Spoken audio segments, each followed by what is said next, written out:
আমরা একটু আলোচনা করতে চাই লিওনেল মেসিকে নিয়ে এবং অবভিয়াসলি আর্জেন্টিনার স্কোয়াড নিয়ে। আমাদের সাথে স্টুডিওতে আছেন জাতীয় ফুটবল দলের সাবেক অধিনায়ক জাহিদ হাসান এমিলি। এমিলি, শুভ সকাল। সকালটাই মনে হচ্ছে একটু আনহ্যাপি, যদিও 10 গোলের ম্যাচ ছিল, দুর্দান্তভাবে জিতেছে ইন্টার মায়ামি এবং মেসির শেষ ম্যাচ বিশ্বকাপের আগে ইন্টার মায়ামির জার্সিতে। সেই জায়গায় আমরা দেখলাম যে 73 মিনিটে তাকে উঠে যেতে হলো এবং উঠে যেটা নর্মালি হয় প্লেয়াররা পাশে বসে থাকেন ডাগআউটে, কিন্তু তিনি সরাসরি লকার রুমে চলে গেছেন, যেটা সবাইকে চিন্তায় ফেলেছে। এবং মেসির এই বছর আমরা দেখেছি তাকে ইনজুরি বেশ ভুগিয়েছে, মানে তিনি খুব যে খেলেছেন পুরো 90 মিনিট করে এমন ম্যাচ কম আছে। সেই জায়গা থেকে কি মনে হয় একটু কি চিন্তায় পড়ে গেল আর্জেন্টিনা? তা তো অবশ্যই, মেসির মতো প্লেয়ার যখন আপনার কিছুটা ইনজুরি বা একটা কনসার্ন থাকবে, সেখানে তো আসলে টিম ম্যানেজমেন্ট যারা রয়েছে এবং আমার কাছে মনে হয় যারা ফ্যান্স রয়েছে এবং আর্জেন্টিনার যারা দর্শক রয়েছে সবার জন্য কিন্তু কিছুটা হলো হতাশার। এখন পর্যন্ত কিন্তু মেডিকেল রিপোর্ট আসলে পাওয়া যায়নি, মাত্রই আসলে ইনজুরিটা দেখা দিয়েছে এবং আমি যতটুকু দেখেছি সেটা হলো কাফ মাসেল ইনজুরি সম্ভবত। তো এখন ইনজুরির মাত্রাটা কতটুকু ইটস ডিপেন্ড অন মেসি, আসলে নিজেই বুঝতে পারবে এবং মেডিকেল রিপোর্ট বা টিম যারা রয়েছে তারা আসলে এটা নিয়ে আলোচনা করে পরে হয়তো পরে ডিসকাশন করবে। বাট এই মুহূর্তে ইনজুরিটা তো ডেফিনেটলি আর্জেন্টিনার জন্য বড় একটা ধাক্কা, কারণ আপনি জানেন ওয়ার্ল্ড কাপ কিন্তু আর্জেন্টিনার প্রথম ম্যাচ হবে 14 তারিখে, সুতরাং 14 দিন আর 20 দিনের মতো সময় রয়েছে। সো ইনজুরি, হোপফুলি ইনজুরিটা তেমন মেজর না, হ্যাঁ, কারণ 72 মিনিট পর্যন্ত খেলেছে, তারপরে কিন্তু সে নিজের থেকে, আমি দেখলাম যে চেঞ্জটা চেয়েছিল, হ্যাঁ, সে নিজের থেকে উঠে গিয়েছে। সম্ভবত সে হয়তো ভালো ফিল করছিল না বা হয়তো ক্রাম করে আসছিল মাসেল, হয়তো বড় ইনজুরিতে পড়তে পারবে এরকম একটা ধারণা থেকে হয়তো সে মাঠ থেকে উঠে গিয়েছে, এরকম কিছু একটা হতে পারে। হোপফুলি আমার মনে হয় যে বড় ধরনের কোনো ইনজুরি কনসার্ন থাকবে না, আশা করি। যেটা আসলে শুরুতেই বলছিলাম যে লিওনেল মেসি যে একেবারে ফুল ফিট আছে, বা 2022-এ আমরা যে মেসিকে দেখেছি ডেফিনেটলি এজের সাথে সাথে সেটা কিছুটা, বা তিনি তার টেকনিকেও পরিবর্তন এনেছেন বয়সের সাথে। আগের মতো সেই হয়তো সুপারসনিক গতি তার আমরা দেখতে পাইনি, কিন্তু তারপরেও স্টিল আর্জেন্টিনার মেইন অস্ত্র লিওনেল মেসি। এই অস্ত্র কি বিশ্বকাপে স্কালোনি পুরো 90 মিনিট করে সব ম্যাচে ব্যবহার করবে কিনা, বা মেসির জন্য স্ট্র্যাটেজি কেমন হওয়া উচিত যেহেতু তার ইনজুরি কনসার্ন আছে? না, ইজ ডিপেন্ড অন অপোনেন্ট এবং ডিপেন্ডস অন আপনার মেসির ফিজিক্যালিটি, মানে মেসি আসলে কতটা স্বস্তি পাচ্ছে এবং মেসির আসলে 90 মিনিটস খেলার মতো ফিজিক্যাল স্ট্রেংথ সে মনে করছে কিনা। লিওনেল স্কলোনি তো অবশ্যই এখন আমার কাছে মনে হয় যে আপনার তার খেলার পুরো প্ল্যানটা থাকবে কিন্তু আমার কাছে মনে হয় যে মেসিকে কেন্দ্র করে। এবং আপনি যদি দেখেন এখনো কিন্তু লিওনেল স্কলোনি আপনার স্কোয়াড দেয়নি তো, এবং ইভেনচুয়ালি তার যদি স্কলোনির যদি আপনি তার ইন্টারভিউগুলি দেখেন, সেখানে কিন্তু সে সবসময় বলে যে এখনো ও আর্জেন্টিনা দল ডিপেন্ডস অন মেসি এবং তা মেসিকে কেন্দ্র করে কিন্তু গেম প্ল্যানটা বড় একটা অংশ কিন্তু সে সাজিয়ে থাকে। ইভেনচুয়ালি আপনি যেটা বলছেন ইটস ট্রু যে মেসি কিন্তু আসলে আগের প্যাটার্নে খেলে না, প্যাটার্নটা কিছুটা চেঞ্জ করেছে। লাইক যদি দেখেন হাই ইন্টেন্সিটিটা কিছুটা বদলেছে, বাট মেসি যেটা করে যেটা হলো যে মেসির খেলার প্যাটার্ন চেঞ্জ হলেও মেসির যে ফুটবল ব্রেন সেটা দিয়ে কিন্তু আপনি দেখবেন যে হয়তো ওই ইন্টেন্সিটি মুভমেন্টগুলি করে না, বাট সে অন দ্য পিচ কিন্তু সময় মতো তার যে জায়গাগুলিতে থাকার কথা সেই জায়গাগুলি কিন্তু সময় মতো চলে যায়। কারণ আপনি যদি এবার MLS-ও দেখেন, সেখানেও যে গোল এবং অ্যাসিস্টের যেগুলি পজিশনগুলি যদি দেখেন, যেটা কিন্তু মেসি কিন্তু বিগত দিনে বার্সেলোনা বলেন, প্যারিসে বলেন বা জাতীয় দলের ক্ষেত্রে যদি বলেন, সেম প্যাটার্নটাই কিন্তু ধরে রেখেছে। সো হোপফুলি ইনজুরিটা খুব তাড়াতাড়ি রিকভার করবে। অ্যাট দ্য সেম টাইম আপনি যদি দেখেন আর্জেন্টিনার দলটাতে এবার আমার কাছে মনে হচ্ছে মেসির সাথে 2022 ওয়ার্ল্ড কাপে যে স্কোয়াডটা নিয়ে গেছিল ওখানে কিন্তু একটা ব্যাচ স্কলোনি তৈরি করেছিল, like Julian Alvarez, MacAllister, De Paul, আপনার এনজো ফার্নান্দেস, এরকমের আরও 3-4জন প্লেয়ার কিন্তু এবারও কিন্তু আসলে দলটাতে রয়েছে। সুতরাং দলের স্কোয়াড যদি বিবেচনা করেন, আমি বলবো সেম স্ট্রেংথ নিয়েই কিন্তু আর্জেন্টিনা যাচ্ছে, বরং কিছু কিছু জায়গা বেটার পজিশনে নিয়ে যাচ্ছে, বেটার প্লেয়ার নিয়ে যাচ্ছে। সুতরাং যত আপনি বেটার প্লেয়ারই নেন না কেন, যত স্কোয়াডের স্ট্রেংথ বাড়ান না কেন, ওই ডিপেন্ডস অন লিওনেল মেসি আমার কাছে মনে হয় এখনো। বিকজ লিওনেল মেসি যখন ওয়ার্ল্ড কাপ যখন ডিক্লেয়ার হয়ে গেল ইউএসএ-তে খেলা হবে, তারপর থেকে কিন্তু সে ইউএসএ থেকে আর সরেনি। আপনি যদি দেখেন তার কন্ট্রাক্টটা কিন্তু সে ইন্টার মায়ামি করেছে, সো এটার কিন্তু একটা বড় গেম প্ল্যানের অংশ ছিল। সো হোপফুলি আমার কাছে মনে হয় মেসি যদি ফুল ফিট থাকে, লিওনেল স্কলোনি কখনোই মেসিকে আমার মনে হয় না যে বসিয়ে রাখবে বা গেম টাইম কম দিবে। এবং চলে আপনি যদি দেখেন যে গ্রুপ থেকে মেসিরা পড়েছে, সেখানে আমার কাছে মনে হয় যে প্রত্যেকটা ম্যাচে হয়তো মেসিকে স্টার্ট করবে, বিকজ কিছুটা হলেও যে কম্বিনেশন তৈরি করার জন্য, কারণ এর আগেও যদি তারা 2টা ফ্রেন্ডলি ম্যাচ খেলবে। সো আমার কাছে মনে হয় যে এটা কোনো বড় প্রবলেম হবে না মেসির ইনজুরিটা। নিশ্চয়ই হোপ সো, কারণ আমরা তো বলছি যে মেসির সম্ভাব্য শেষ বিশ্বকাপ, সম্ভব বলতে শেষ বিশ্বকাপই, সেই জায়গা থেকে তাকে আমরা প্রত্যেকটা ম্যাচেই দেখতে চাইবো Exactly. নিশ্চয়ই, এবং সবাই চাইবে। দেখা যাক, আমরা সবাই প্রত্যাশা করব যে ফুল ফিট হয়ে যাবেন মেসি এবং খুব বড়সড় কোনো দুঃসংবাদ আসবে না। আমরা একটু দেশের ফুটবল নিয়ে কথা বলতে চাই। প্রাথমিক স্কোয়াড ঘোষণা হয়ে গেছে ডুলির জন্য। এটা একটা ডু অর ডাই ম্যাচ। কেন ডু অর ডাই ম্যাচ হবে, বা এই একটা ম্যাচ কেমন করে একজন কোচকে ইভালুয়েশন করার জন্য আসলে গুড ইনাফ হতে পারে? আমি আসলে বুঝতে পারছি না আসলে, মানে বাংলাদেশ ফুটবল ফেডারেশন আসলে থমাস ডুলিকে আসলে কি কন্ট্রাক্ট এনেছে এখন পর্যন্ত কিন্তু সেটা খোলাসা হয়নি। যদি দেখেন সে যেদিন আসছে সেদিনই মিডিয়ার সামনে তাকে নিয়ে আসা হয়েছে, বাট যেটা মনে করেছিলাম যে তাকে নিয়ে একটা প্রেস কনফারেন্স করবে, তার যে ইন ফিউচার যে তার প্ল্যান Right. এবং বাংলাদেশ ফুটবল ফেডারেশন তাকে কি প্ল্যানটা দিবে সেইটা ধরে নিয়েছিলাম যে প্রেসের সামনে মিডিয়ার সামনে সবার সামনে বলবো, বাট সেটা তো করেনি।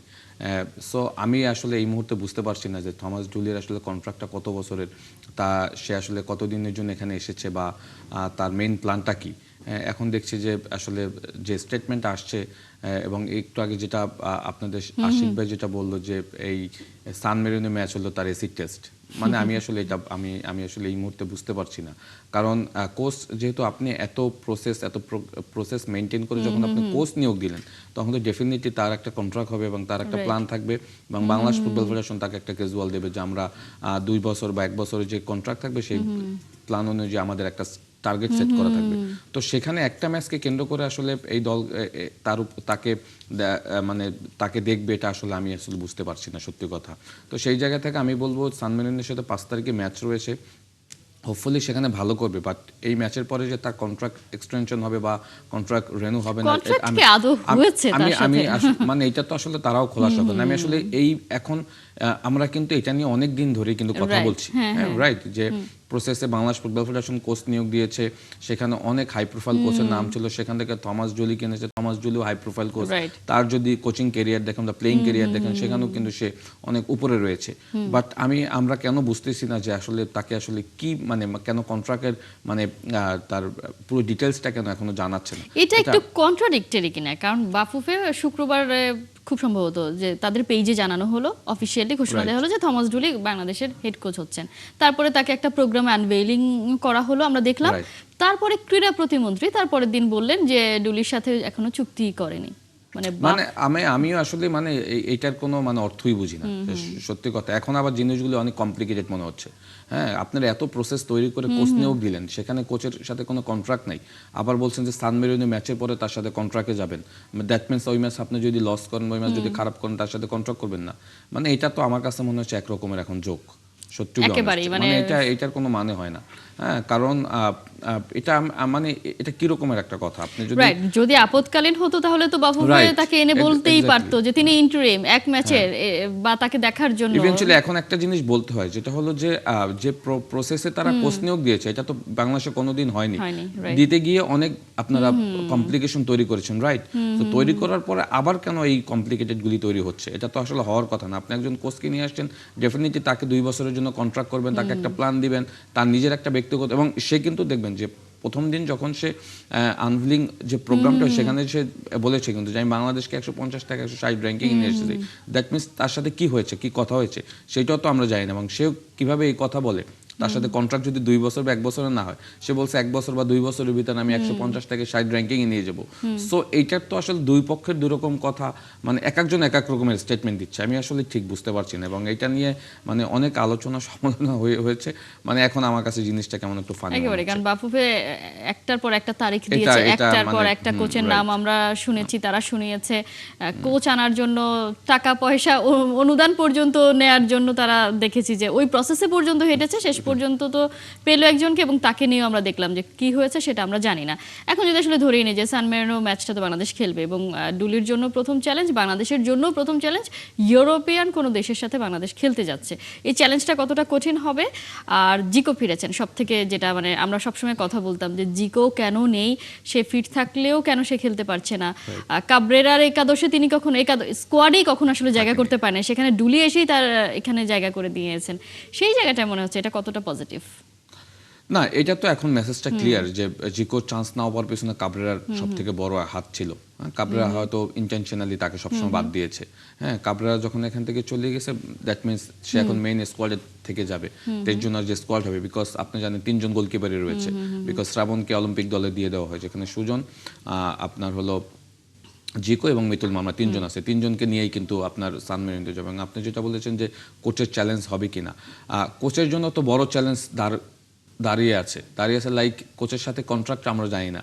কোচের সাথে যদি কন্ট্রাক্ট নয়, কোচকে যদি বলে যে এই ম্যাচের উপর ডিপেন্ড করবে তোমার নেক্সট কন্ট্রাক্ট, সো কোচ তো অলরেডি চ্যালেঞ্জিং। কোচ কি 30 জনের নাম জানে কিনা সেটা নিয়েও তো ডেফিনেটলি এই স্কোয়াড সম্পর্কে তো আসলে কোচের ধারণা নেই।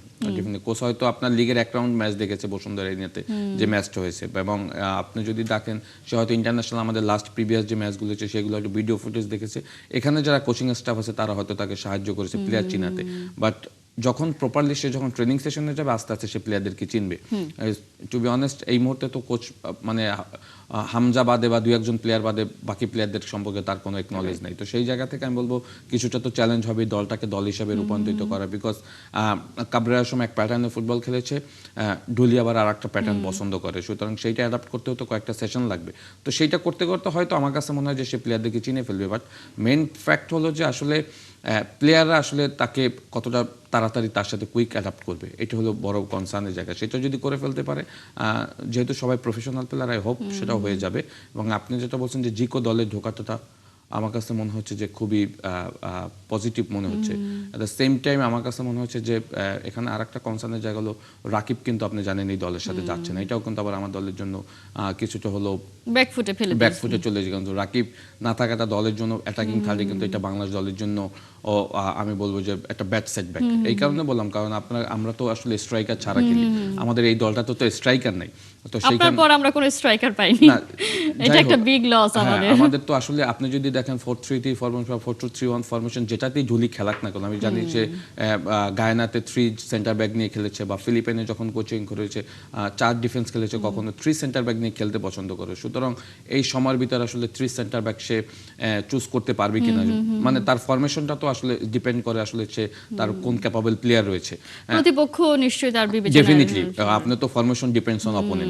সুতরাং অপোনেন্ট যেহেতু সান মেরিনো হয়তো র্যাঙ্কিং একদম শেষের দিকে দল, বাট আপনি যদি দেখেন রিসেন্টলি তারা কাদের সাথে ম্যাচ খেলছে, তাদের কিছু ভালো প্লেয়ার রয়েছে যারা ইউরোপিয়ান হাই স্ট্যান্ডার্ড লিগগুলিতে খেলে। সুতরাং দল হিসেবে কিন্তু সান মেরিনো অনেক ভালো দলই হবে, স্ট্রং দলই হবে। র্যাঙ্কিং তো এই সময় তারা মাত্র তাদের র্যাঙ্কিং পেছনে থেকে তারা ইউরোপে কম্পিটিশনটা করে সেজন্য। এক্স্যাক্টলি, তো সেই জায়গা থেকে আমি বলবো খেলাটা কিন্তু খুব টাফ হতে যাচ্ছে। At the same time main fact হলো যে কোচ আসলে এই শর্ট টাইমের ভিতরে প্লেয়ারদেরকে নিয়ে গেম কম্বিনেশনটা তৈরি করাটা, এটা যদি করে ফেলতে পারে হোপফুলি আমার কাছে মনে হয় যে ভালো কিছু হবে। আর যাতে বললাম যে রাকিবের অ্যাবসেন্সটা দলের জন্য বড় একটা ব্যাড সেটব্যাক হবে নিশ্চয়ই।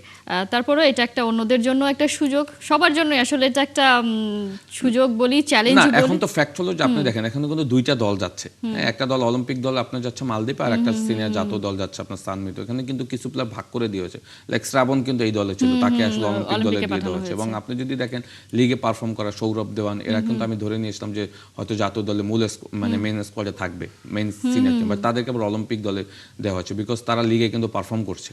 আমাদের যদি স্ট্রাইকার নেই, আমি ধরে নিয়েছিলাম যে এদেরকে হয়তো সুযোগ পাবে এবার স্কোয়াডে ঢোকা, বাট তারা অলিম্পিক দলে চলে গিয়েছে। সুতরাং 2টা ভাগে বিভক্ত হতে আমার কাছে মনে হয়েছে যে জাতীয় দলের ক্ষেত্রে আমার মনে হয় যে কিছুটা হলেও তো একটু, কারণ আমরা যে অ্যাটাকিং থার্ডের যে কথাটা বলি, রাকিব নেই এখানে, হয়তো একজন পিওর স্কোরার হলে ভালো হতো। হ্যাঁ, তো সেই জায়গাটা তো হয়তো আমার কাছে মনে হয় যে বাকি যারা রয়েছে ফাহিম বা মুরসালিন বা যারাই খেলবে তাদেরকে হয়তো এই দায়িত্বটা নিতে হবে। নিশ্চয়ই বিগ চ্যালেঞ্জ।